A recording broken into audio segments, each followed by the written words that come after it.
in Praise of Limestone. If it form the one landscape that we, the inconstant ones, are consistently homesick for, this is chiefly because it dissolves in water.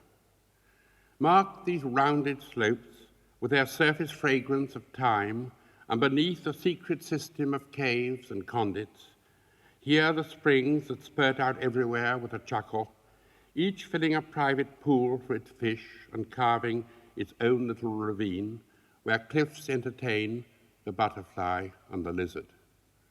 Examine this region of short distances and definite places. What could be more like mother or a fitter background for her son, the flirtatious male who lounges against the rock in the sunlight, never doubting that for all his faults he is loved, whose works are but extensions of his power to charm. From weathered outcrop to hilltop temple, from appearing waters to conspicuous fountains, from a wild to a formal vineyard, are ingenious but short steps that a child's wish to receive more attention than his brothers, whether by pleasing or teasing, can easily take.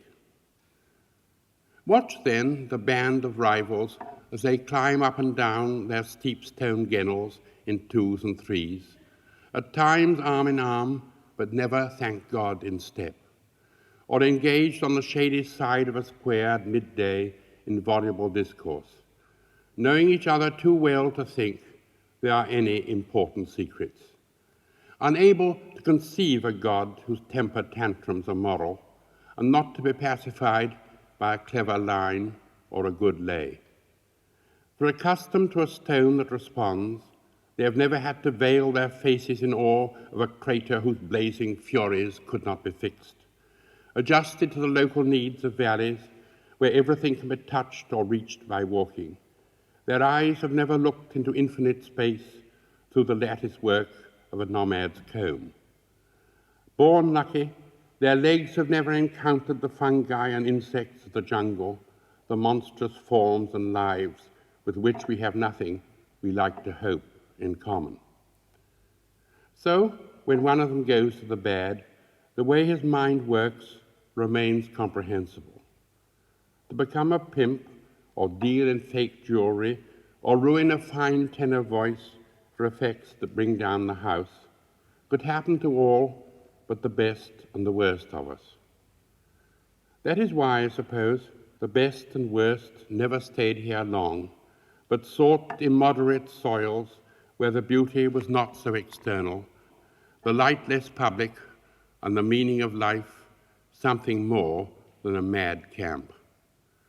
Come, cried the granite wastes, how evasive is your humor, how accidental your kindest kiss, how permanent is death. Saints-to-be slipped away sighing. Come, purred the clays and gravels, on our plains there's room for armies to drill, rivers wait to be tamed, and slaves to construct you a tomb in the grand manner. Soft as the earth is mankind, and both need to be altered. Intendant Caesars rose and left, slamming the door. But the really reckless were fetched by an older, colder voice, the oceanic whisper, I am the solitude that asks and promises nothing. That is how I shall set you free. There is no love, there are only the various envies, all of them sad. They were right, my dear.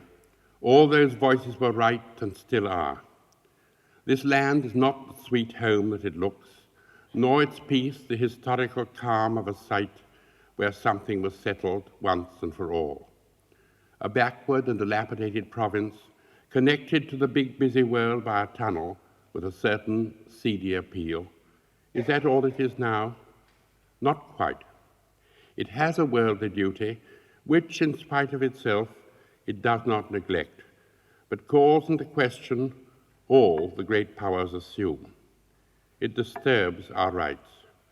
The poet, admired for his earnest habit of calling the sun, his mind puzzle, is made uneasy by these marble statues which so obviously doubt his anti-mythological myth. And these gamins pursuing the scientist down the tiled colonnade with such lively offers, rebuke his concern for nature's remotest aspects. I too am reproached for what and how much you know.